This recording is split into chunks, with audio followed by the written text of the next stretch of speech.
So, if you've ever tried writing your own bass riffs, you'll have run into two main problems. One, you need to decide on some notes, and two, you need to decide on a rhythm. Now, a lot of you will probably know a little about the notes that are available to you. We all learn scales and arpeggios and learn how various notes sound, in combination. But notes are nothing without rhythm. Rhythm is equally important in creating a riff or any type of bass line. As I mentioned last week, I'll be releasing a new course very soon. The Creative Bassist course will cover all aspects of creative bass playing, from writing bass lines and riffs to fills, solos and more, and you'll learn how to improvise your own bass lines in a jam situation. So today let's look at a short lesson from the course in which we look at the impact of rhythm in creating a simple riff. We can create tension and release by way of rhythm, just like we do with pitch. So let's have a look at how this works, and be sure to look out for details on the course release later this month by signing up for the free membership over at TalkingBass. Okay, let's get into it. Next, let's delve a little more into the effect of rhythm on a riff in terms of playing on the beat and off the beat. When we play on the beat, the line is more driving and forceful. If I just play on each beat of a 4/4 bar, we get something like this. 1, 2, 3, 4. 1, 2, 3, 4. Which, when played over a beat, sounds like this.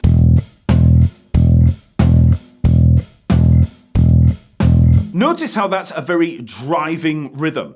Next, we can add some notes in there, like 8th notes or even 16th notes, but the drive comes from the accent on each beat, even though we're adding those 8th notes and 16th notes. So especially beats 1 and 3, so there's going to be a lot of impact there. So here's an 8th note based line still driving home those main beats.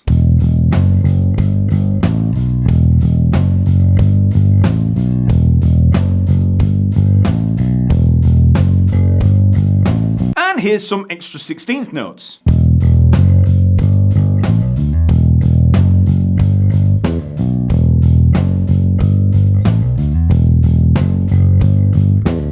This kind of forceful outline of the main beats is very much a staple of rock and heavy metal styles. Each beat can be compared to a stamp of the foot, or the bang of the head, or the punch of the fist.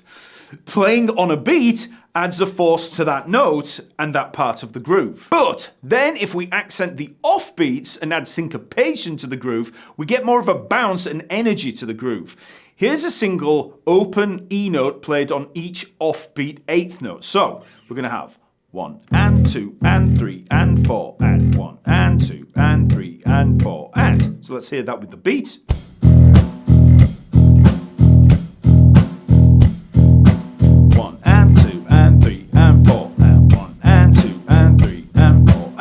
And now I'll move between them. So I'll play on the beat and then off the beat.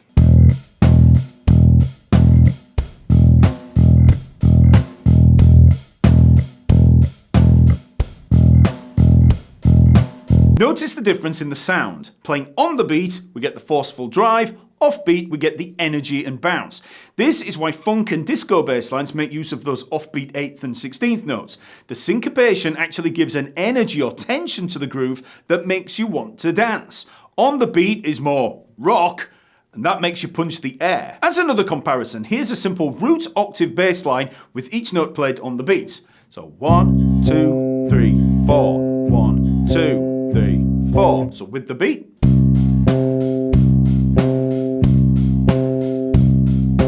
Next, let's move that octave to the and of 1 and 3, which gives us this. 1 and 2, 3 and 4. 1 and 2, 3 and 4. So that upper octave is on the and there, and we get a little accent on there. So the accent is on the off beats, which causes syncopation. So with the beat. And now let's shift the octave to the last 16th note of beats 1 and 3. So that's going to be 1 E and A2, 3 E and A4. So 1 E and A2, 3 E and A4. So with the track.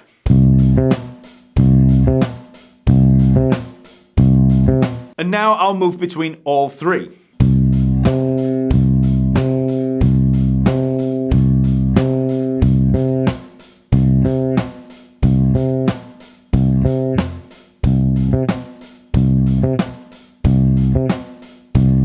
Notice the difference in those three examples. We gradually move into funk territory as the accents move from the main beat to the offbeat 8th note and then to the offbeat 16th beat. Now, obviously, there's no right or wrong here. Different rhythms are used for different reasons. It's worth experimenting with different rhythms and creating your own riffs while paying special attention to how the feel changes when you play on or off the beat. Many riffs play both on and off the beat within the same bar. Playing accents off the beat or syncopated will add tension. That's where the energy comes from. That tension wants to resolve in much the same way as pitch. So we play off the beat, we get the tension, and then we land on the beat, and that resolves. So here's a simple one-note riff using both on beats and off beats on a note of C, 3rd fret of the A string. So I'm just going to play 1, 2, 3, and 4, and. So we're on 1 and 2, and then the ands of 3 and 4. 1, 2, 3, and 4, and 1, 2, 3, and 4, and. So with the track.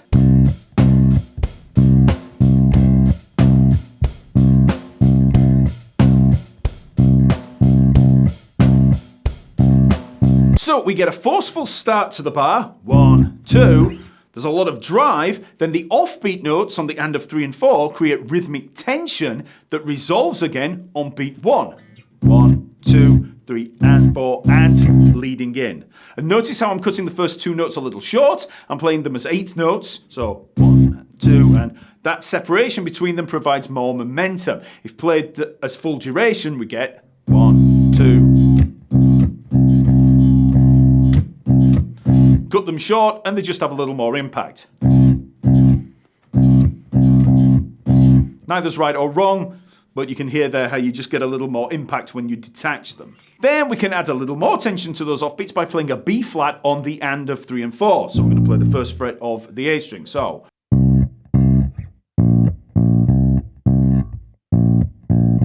And you could try other notes too. So here are a few examples over that backing track.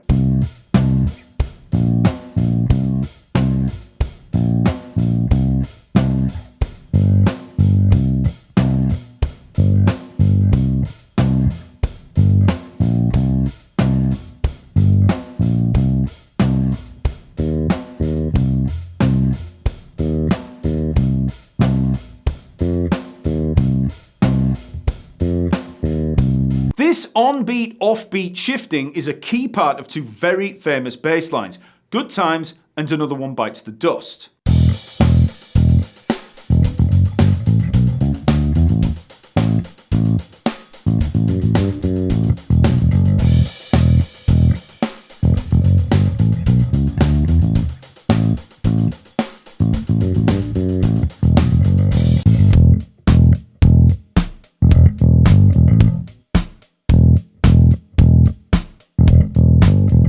Another One Bites the Dust was obviously inspired by Bernard Edwards' bass part on Good Times, and John Deacon obviously copied the very concept that we're looking at here with those strong on-beats and off-beats. So now try writing 5 more riffs that shift between playing on the beat and off the beat. Try holding across the beats, try accenting off-beat 16th notes, and then try playing on the beat with either a single note or maybe 8th notes or even 16th notes. Try placing the on-beat accents in the first half of the bar or the second half of the bar. Balancing the beats and off-beats will give you a diversity to the riffs and lots of inspiration for you to draw from.